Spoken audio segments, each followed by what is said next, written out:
கொஞ்சம் கஷ்டம் வரட்டுமே, வாழ்க்கையில ஒரு பிரச்சனை சந்திக்கட்டுமே, பக்கத்துல சும்மா இருக்க மாட்டான். படட்டும் நல்லா படட்டும். ஆனா கர்த்தர் இந்த தேவனுடைய மனுஷன் சொல்றான், இல்ல சில பிரச்சனையை நம்ம வருது பாருங்க.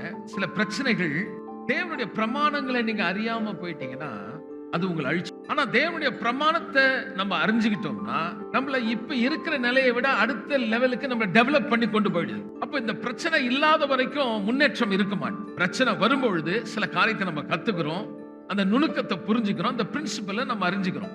இப்ப பாருங்க, அவன் சொல்றான் உபத்திரப்பட்டது நல்லது. ஏன்? அதனாலே சில பிரமாணங்களை, சில நியமங்களை, சில இதுதான் சூத்திரம், லா. இந்த உலகத்துல சில நியமனங்கள் இருக்கு, அது என்னன்னு எனக்கு புரிஞ்சிச்சுன்றான்.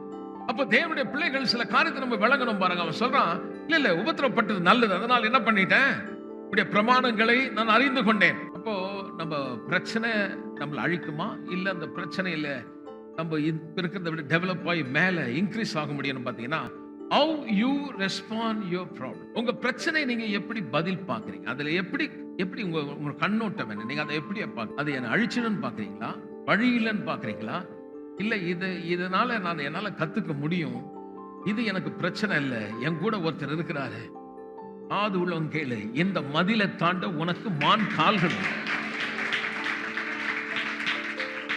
இந்த காடுகள்ல பாத்தீங்கன்னா சிங்கம் ஒரு 1-2 இருக்காது, ஒரு 10 சிங்கம் அப்படியே, அது பிரைடுன்னு சொல்லுவாங்க. மான் கூட்டம் பாத்தீங்கன்னா கூட்டமா இருக்கும். சிங்கத்துக்கு மான் வேட்டையாடுறது ரொம்ப இஷ்டம். ஏன்னா அதுக்கு அந்த ஈஸியா பிடிச்சிடலாம். அதுக்கு எதிரி யார் பாத்தீங்கன்னா அந்த காட்டுல இந்த சிங்கம் எதிரி, சீட்டா எதிரி, லெப்பர்டு எதிரி, ஐனா எதிரி, வேட்டை நாய்கள் எதிரி. இப்படி அது எல்லாம் 5 விதமான எதிரிகள் அது அட்டாக் பண்ணுது. ஆனா சனத்தொகை அந்த எது ஜாஸ்தின்னு பார்த்தா மான் தான் ஜாஸ்தி. ஓனாயை விட, ஐனாவை விட, அதோடைய லெப்பர்டை விட, சீட்டா விட, சிங்கத்தை விட எது இனப்பெருக்கி அதிகமா இருக்குன்னு பாத்தீங்கன்னா மான் தான். எதிராளி கூட்டத்துல பெருக்கத்தை பார்க்கிற ஒரு மான். நான் சொல்றேன், உன்னை சுத்திலும் விரோதிகள் இருக்கலாம், ஆனா you must know where is your strength.